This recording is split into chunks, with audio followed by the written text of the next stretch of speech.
Hey, Status D, please like and subscribe. Please click on the deck heroes icon, click on subscribe. It's 100% free. Well, you know, blood in, blood out. and also click on the notifications. There's going to be a lot of great content. My background is 2-1 in psychology and a master's degree in economics. But anyway, but mostly I'm just a man of certain years now. I'm in my 40s. And I just kind of have reflections. My man here, Bjorn Andreas Bull Hansen, is somebody who, you know, you're never going to agree on everything, but is a gentleman. The videos I have seen that I do admire, you know what I mean? Just in terms of, I'm a person who can listen to a different point of view and just listen to it and appreciate it for what it is. And I say it's not compulsory for everybody to agree, you know what I mean? But, you know, there's parallels, you know what I mean? And that's why I'm kind of bringing it up now. Anyway, he's come up with this kind of concept of, are people born evil? And he's going to relate that to two stories in his own life. Well, one story in his own life and just one conceptual story in the media that he's kind of going to refer to. I'm going to broaden that. So I'm going to mention it now just to put it at the back of your mind, and we'll kind of talk about it or refer to it throughout the video, or maybe middle, maybe end. But in terms of, well, what is evil? It sounds like the stupidest question in the world, but, you know, what is evil? What about the right to life? Depends, doesn't it? It gets a bit grey. What about this concept of, there's wars in the world right now, what about this concept of collateral damage? Collateral damage being in times of conflict between nations. I was going to say war. It doesn't even necessarily have to be war in my point of view. It can conflict between nations where civilians are dying. One civilian dies, let alone en masse collateral damage. How does that fit into this whole equation? What about mental health when it comes to kind of evilness? You know, that's this kind of whole innate thing. This whole innate thing, and there's this just to kind of give some foundations before we listen to Ball, it's about this whole kind of, I think there's a presumption that innately we are born pure, and everybody's born the same. I've got a psychology background, as I've said. Any kind of imbalance in the brain can make you more anything, potentially, including aggression. Your perception of reality may be skewed if there's imbalances there. We all know this. So if somebody's suffering from that type of thing, is that what defines evil? Or is it just some kind of developmental kind of issue going on? Is it some kind of nature, some accident of nature, as I say, something just a little bit off? Or is it nurture, and kind of the environment that people grow up in? And I wonder, going on from that and kind of feeding onto those themes I've just mentioned, is this concept of ethics. I mean, what are ethics? It's something that we all agree on, right? But do we all agree? What does that mean? Is that the foundations in Christian kind of Western society? Well, is that right? Has that shifted now?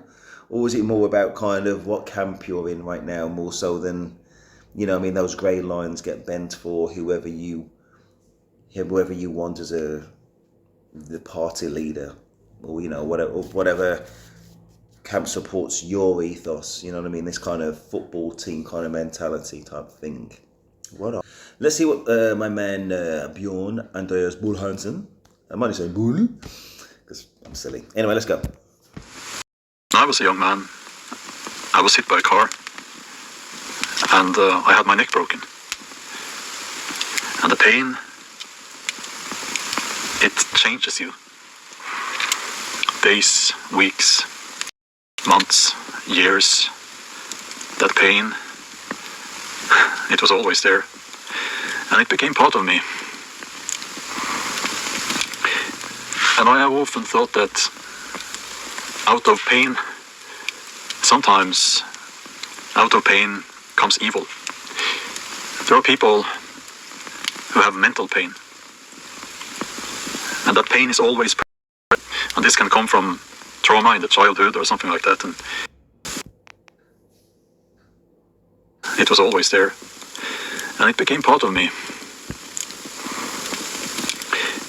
And I have often thought that out of pain, sometimes out of pain comes evil. There are people who have mental pain, and that pain is always present. And this can come from trauma in the childhood or something like that, and that pain, it changes them. Sorry to keep, yeah, so what he's saying is, yeah, that there's, yeah, that kind of past trauma, which he refers to as pain, is something which kind of skews perception, and yeah, not being able to move on from that trauma kind of twists people up in a way, which, yeah, it's got this kind of ever-present resentment and angst going forward in life. I don't want to put words into his mouth, but just trying to process and rationalise in my own words, basically, what he's saying. But I'll let him crack on. Just like that physical pain changed me. Now I was able to, I wasn't paralyzed. I only have a part of my neck that is constantly numb now, and the pain is still there, but it's something I manage. And all those hours in the gym, you know, my beloved sport, powerlifting, saved me. But what if it had been a mental pain, you know? How would that have changed me? And when I look at these people, and you read about these people doing horrible things, you got to wonder, you know, how did they become like that? Now, I have a story about a boy who lived in a place where I once lived. And I think it's a story about evil. So this story is about a little boy, and picture the following. A little boy walks into an old-fashioned barn with beams under the roof and all of that. On the beams, all the way up to under the roof, right? And up there's a swallow's nest. And with great effort, he manages to reach the nest, this bird's nest up there. And he starts breaking the neck of the little the swallow chicks, the little baby birds. And he, one by one, he picks the chicks from the nest and he breaks the neck. For no apparent reason. This boy, a few years later, he was put in jail for having raped a minor, you know, an underage girl. To ask the question, are some people, did something happen to that lead him to do such evil things, you know, and later on become well, a sex offender and a rapist? And I don't know the answer.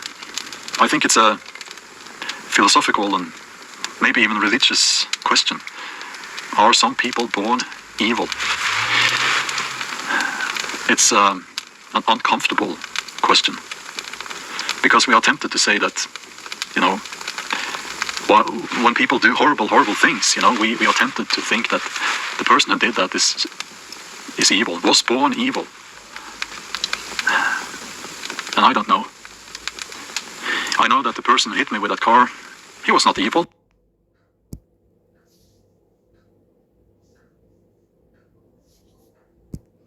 Apologies, I don't know what's happened to this now. Obviously the sound has stopped. My bad. The person who did that is evil, was born evil. And I don't know. I know that the person who hit me with that car, he was not evil. He was just careless. And these things happen because we're only human. I have no hard feelings towards that person. But there are people out there, people walking among us, who seem to find joy in harming other people, stealing from other people, making their life. Yeah, people find joy in harming and stealing from other people.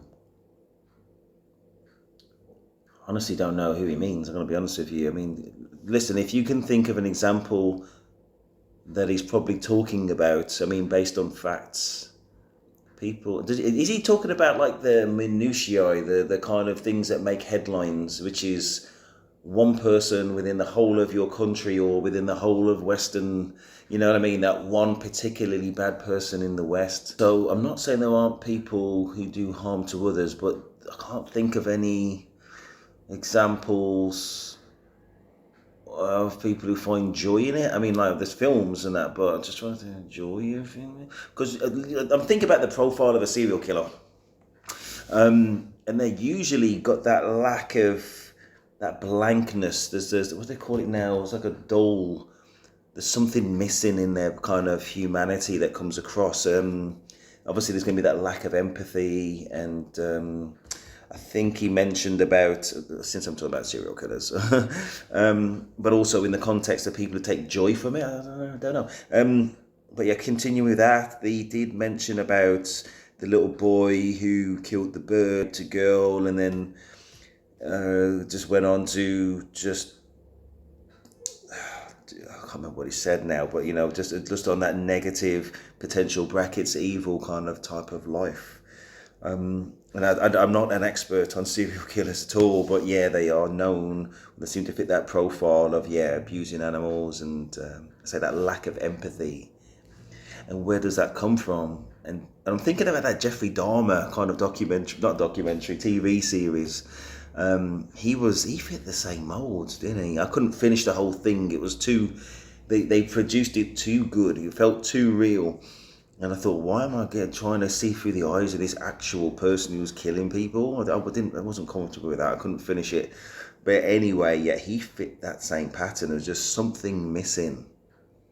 But for Jeffrey, from what I can remember and what it sounds with this guy, there was always something missing. So was he born, brackets, evil?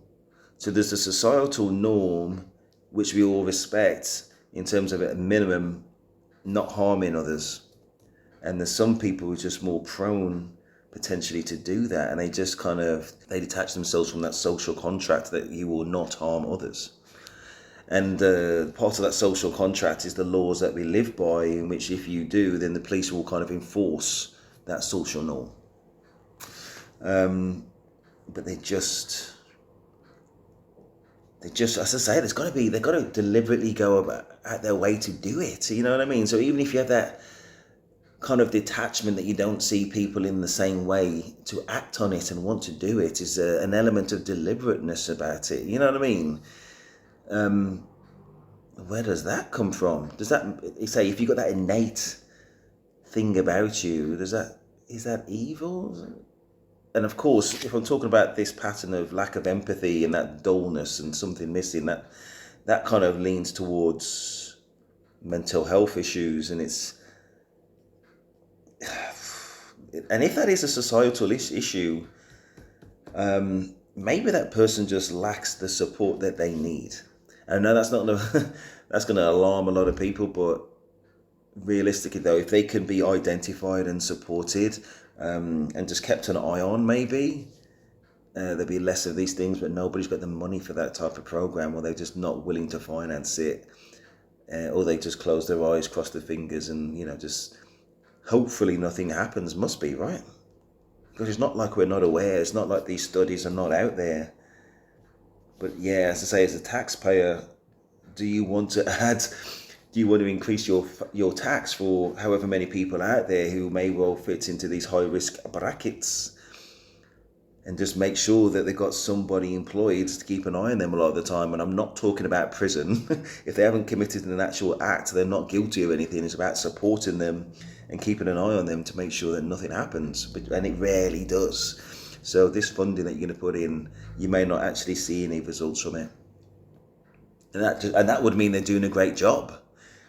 But maybe they're already doing a great job, but because we hardly see anything, hardly hear about these examples. The fact that we hardly hear about these examples probably leans towards the fact that most people are not born evil. Anyway, I don't want to take away from his story, because he needs to finish it just so we can keep track. Apologies. And our legal always manage to deal with those people and But it's a difficult question. Are some people born evil? I don't know. It's early morning now. I was out in the darkness. I went out in the... Just a second, I think that was the end of the story, so thankfully I paused it more or less at the right time. Let's see what else he's got to say on the subject, let's see. Darkness early this morning. And I walked up here through the darkness, the pitch black darkness. And darkness, for some reason, is often associated with evil. I don't think that's fair. We need some darkness in our lives to appreciate the light. We need some pain, actually, to appreciate the joy. It's all about contrast, right? Yeah, but I think encountering hardship, which is a normal part of life, is well below that evil threshold, though, you know what I mean, to be fair. So I don't think we want a little bit of evil in our life in order to appreciate the very good. But yeah, getting out of this illusion of kind of we need to have a perfect life, otherwise something is wrong.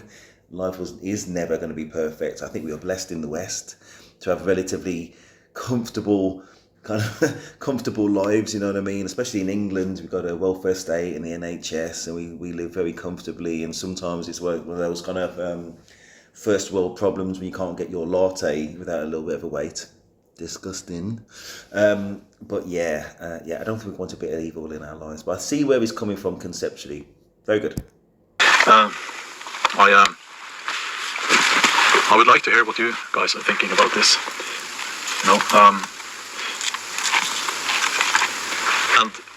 And evil is not really something you find in all belief systems, and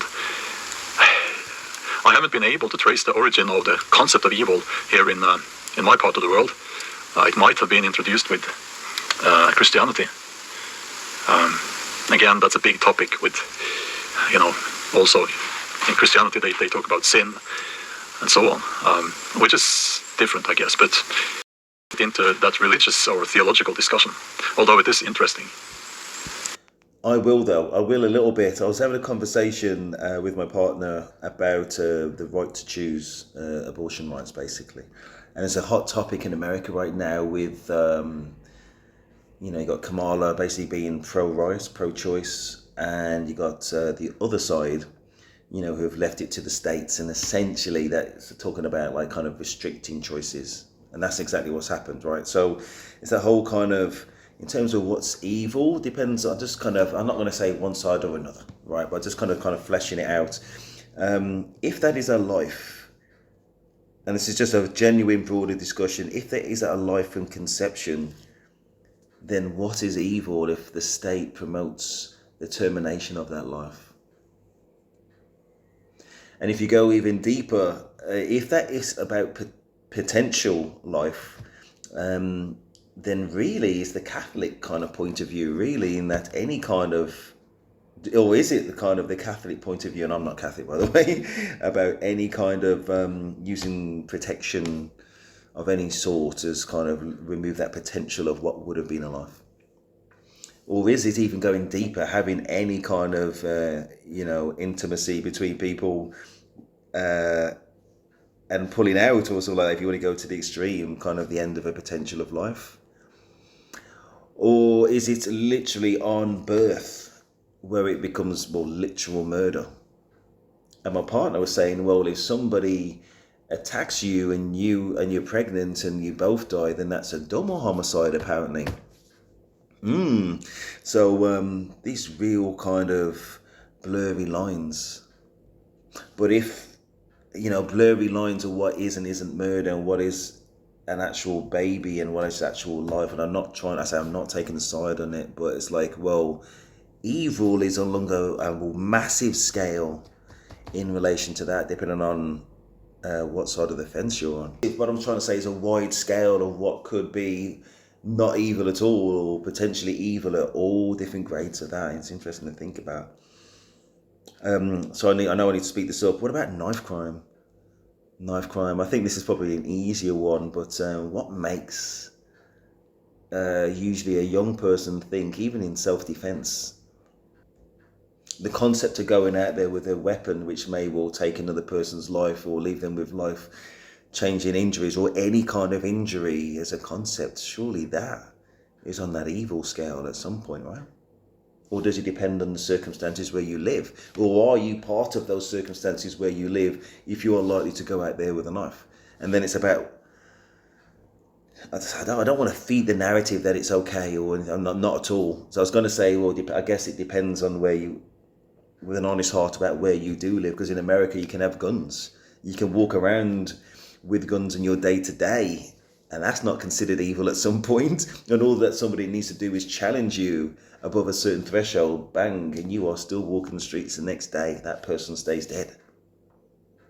Somebody comes in, they're trying to, and I didn't want to make this about guns, but it kind of is, excuse me. Say if somebody comes in there to take possessions and they're not directly threatening your life, but you feel threatened that somebody's on your space and you got your gun, say you're in the States, you're a registered gun owner, bang, you're gone. As in the person who's kind of, and okay, I don't have sympathy for thieves at all. That's the short story, but as I say, I'm in England. That would be murder in this country. You know what I mean? But in the States, maybe not. That kind of sliding scale of what's evil, because murder is evil. And in the UK, we don't have that kind of problem where we need guns to, defend ourselves, in quotes. But in the States, you do. But they have more deaths from that. And we cope very well, and we have done all the time since forever without the need for guns. So of all their kind of gun-related self-defense deaths, kind of unnecessary, brackets, therefore evil. I'm not saying I'll just put the food for thought out there. I'm happy in the UK with no guns, okay? So whatever kind of side of the fence people listening are on, yeah, you're 100% right. And, good luck with that. But again, going back to this kind of whole, bringing it back to the whole knife crime and being comfortable taking a life. Yeah, say if you're a registered gun owner or just rolling out in the streets with a knife. Say if it's not self-defense because you're in a bad area, but you're in that kind of violence trade and you think you may well need to attack another person or be attacked. If you're in that kind of mutual, I think in drug trade basically, is there an acceptance that you may well kill or be killed? Are you both evil or are you both kind of on level? I don't want to kind of level this thing down. Anyway, just putting it out there for conception, I don't know. Both in the wrong for sure. Of course. Following on that from that kind of concept of registered gun owners kind of doing things defensively to protect self, and this whole kind of concept of collateral damage, and especially if you are firing first. And I say, I'm not talking about anyone or anywhere in particular, but the whole kind of, I say even with a knife thing, firing first. So you are firing, say, missiles, and they've got this whole concept of collateral damage. So you do or don't hit your target, but there are other people who dead or have life-threatening injuries. We only count the dead. Say if it's you who's listening to this and they've blown your arm off, or you're blind in one eye for the rest of your life, or a little bit of both, or you suffer pain for the rest of your life, your chance of meeting a partner, reaching your potential will change forever, but you're not dead, and it's not counted in those statistics. I guess that makes you feel a lot better, right? I am going to put myself on one side of the fence, in as much as I don't believe in that concept of collateral damage in terms of ethics. You know what I mean? I'm not going on to any particular side. I do understand, and there's people in power who make decisions for the greater good, and that will happen. And again, I'm not trying to piss anybody off, and I'm not trying to take any particular side on anything and on anything at all. Just expressing my point of view. But the one thing I would want to say is that on my last day on this earth, I would like to think that I would not be the person who fires first out of ethics. And I think that's what keeps this kind of ethical, stable situation, and that kind of defensive fire first mindset, where, especially with collateral damage, where innocents are dying, is unacceptable.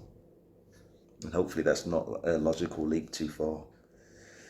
I've already touched on this concept of mental health and imbalances in the brain, and and the provisions to support those who may well be more susceptible. And how do you even know if somebody's more susceptible? You can't see it, or can you? If it happens very early, like it did for Jeffrey Dahmer and things like that. And if somebody has a genuine mental health issue and as a result of that issue they do something, there is already a provision in law that it's what's it called now, diminished responsibility. And that is what it is, and there's a logical thread there, and it's ethical. That is, somebody's not culpable, you know what I mean? They haven't got that capacity to process things in the normal way. And it is what it is. And if you don't agree, I'm not even saying what side of the fence I'm on, I'm just saying where we stand in the law. If it's not, if you don't have the capacity to rationalize things in that normal way, then I don't know if that makes you evil. It's that grey area, isn't it? So if you were the victim of it, maybe you wouldn't see it as objectively, but people do. People do. There's that person that Trump keeps on quoting, the person whose child was killed by a migrant, and the family who come out and just said, listen, don't get angry in our name. So there's people who, looking at all the circumstances, can see it objectively, even when they are victims. So yes, as a continuation of that, and I'm not saying that mental health was a factor in that incident I just highlighted. I was just talking more generally, then came on to a specific example of forgiveness, even when you are the victim. But yeah, I think, and let me know in your comments the broader concept of where you may think on this. If somebody is acting as a result of diminished responsibility, a significant diminished responsibility, not just that they're a little bit sad. You know what I mean, like thresholds of, no, this guy has an actual diagnosed issue, and they were just not aware of what they're doing. Should they be considered evil, and should they be equally responsible for the outcome of their actions despite their impairments, basically? Please let me know your thoughts. This is a very kind of difficult kind of subject to cover, and I do have empathy for anybody that's a victim, and on any circumstance, let alone the ones that I've mentioned. And there's some real kind of emotive issues in there that, are very difficult to process. Like I talked about the abortion thing, I'm quite sure that for people who have to contemplate that at least some of the time, it's not been an easy choice, and there are circumstances about why things have to happen that way, and or ended up happening that way. And I'm not talking about all. Okay, so let's finish off the video with some more thoughts from Bjorn Andreas Bohr Hansen. He's going to give more kind of wider thoughts on the subject. I wasn't thinking that he's a powerlifter. I don't know his background, but now that I think about it, the name just sounds even more familiar. So yeah, he's going to be a huge man. Let's hear what he's got to say. Able to trace the origin of evil here in my part of the world. It might have been introduced with Christianity.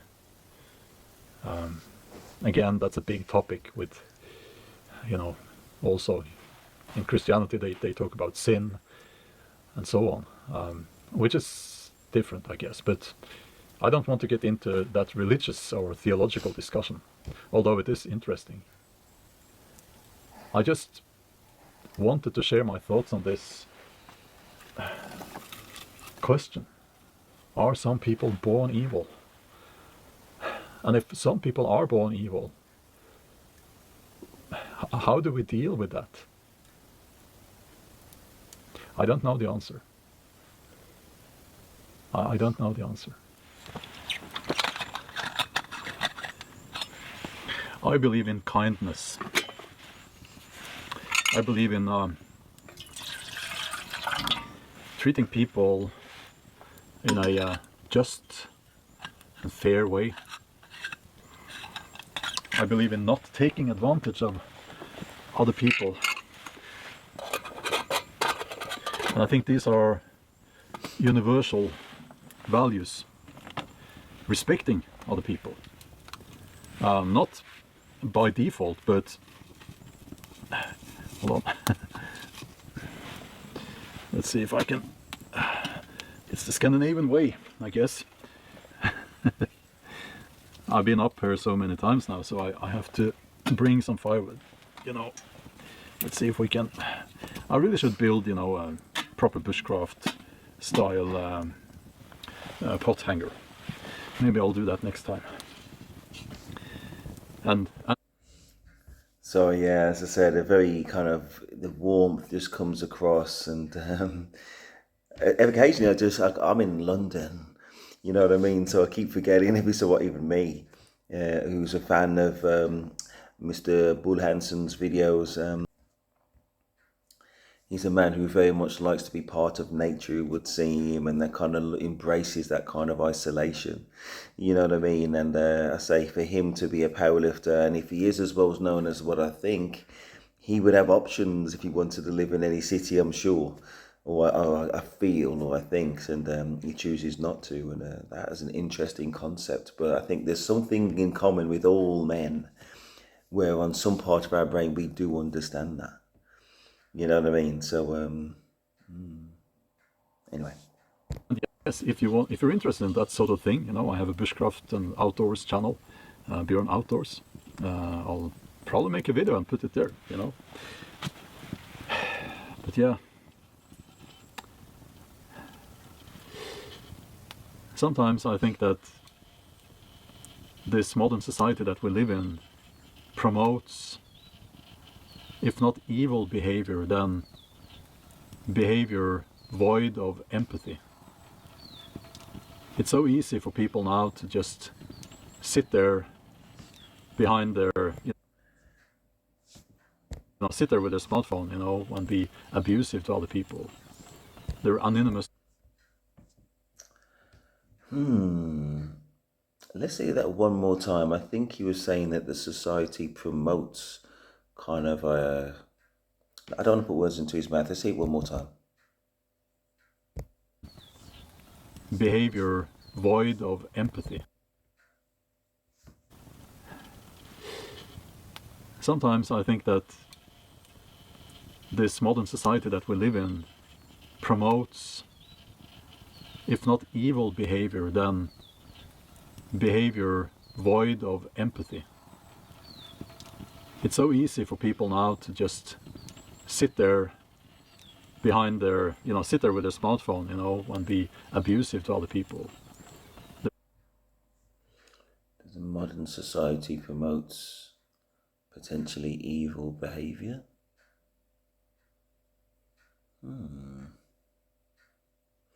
That's an interesting concept in itself, and I'm not going to, and I don't want to kind of put words into his mouth or read into it too much, because there is no foundation to what he was saying. But what I'm really thinking is, in some ways, society, on the face of it, promotes this kind of political correctness, which you would think, by its definition or by the words used, politically and correct, you'd think it'd be a juster, fairer society where a broader selection of people, where their needs are considered. But I think, and this is not what he said, but I'm just kind of thinking around the subject and trying to give it a bit of foundation, a bit more foundation maybe, just through the thought though.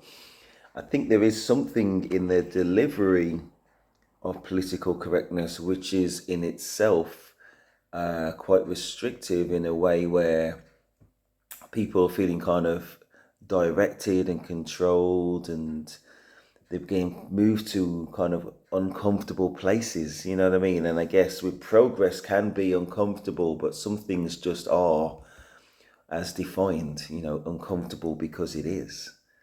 You know what I mean? I think there are definitely agendas out there which people, I guess society is pushing. I'm not going to be more specific than that, but I think there is a definite control on behavior, and therefore on kind of, I guess, on how people think, and definitely how people act. And as long as people are being respectful, that is fine. But has it gone beyond that to something else? That he's talking about evil, I'm just trying to flesh it out to what could possibly be evil about Let me hear that one more. I know I've just done it one more time, one moment, not too long ago. I need to hear it again because, as I say, if there is literally no foundation and there is only inference, and I will let it go this time. But yeah, sometimes I think that this modern society that we live in promotes, if not evil behavior, then behavior void of empathy. It's so easy for people now to just sit there behind their, sit there with their smartphone, and be abusive to other people. They're anonymous on the internet and they send abusive messages and comments and so on. Behavior void of empathy. You know what I'm really thinking now is that, when you're on, sometimes you have thoughts and you may well vocalize those thoughts, and there is something there to it. And I'm only giving my opinion. Like I say, I can't speak for him because I don't know exactly where he's going with it. But I wonder if he truly believes that what he means, what he said basically in terms of the context of evil, or if it's just literally, again, that food for thought.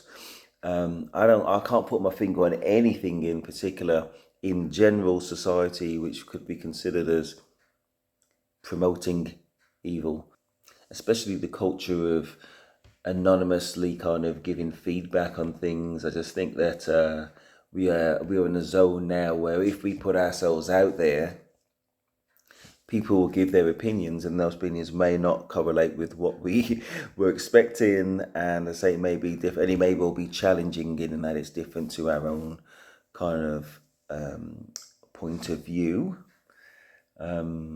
Might be that what he's talking about. I'm just thinking as a YouTuber, especially one as popular as what he is, yeah, he's going to get the full range of fans and not so fans, basically. So maybe that's where he's coming from. And I think with his kind of sensitivity, or kind of let's say sensitivity to an extent, despite being what's probably a huge man, and I'm sure, listen, he's mature and he kind of considers opinion and he can let things go, and he's a man's man, of course, but he maybe well is affected by people going out their way to be sort of unjustifiably negative, maybe. I said I don't want to read too much, but thinking from other videos that he has mentioned, things that he has mentioned or picked up on, maybe that's what he means.